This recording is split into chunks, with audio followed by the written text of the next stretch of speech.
കുടുംബത്തിന്റെ ഐശ്വര്യത്തിനും സംരക്ഷണത്തിനുമായി ഭദ്രകാളി ദേവിയെ ഉപാസിക്കാൻ ഏറ്റവും ഉത്തമമായ ദിവസമാണ് മകരഭരണി.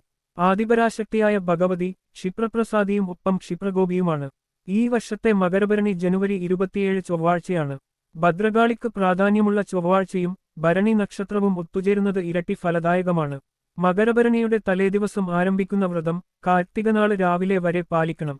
വ്രതദിനങ്ങളിൽ ഉച്ചയ്ക്ക് മാത്രം അരിയാഹാരം കഴിക്കുക. രാവിലെയും വൈകിട്ടും ഉപവാസമോ പഴവർഗ്ഗങ്ങളോ ലഘുഭക്ഷണമോ ആകാം. മത്സ്യമാംസാദികൾ ഉപേക്ഷിക്കണം. ബ്രഹ്മചര്യം പാലിക്കണം. പുല, വാലായ്മ, മാസമുറ എന്നിവയുള്ളവര് വ്രതമെടുക്കാന് പാടില്ല. രാവിലെയും വൈകിട്ടും കുളിച്ച് ശുദ്ധിയായി ദേവീക്ഷേത്ര ദർശനം നടത്തുക.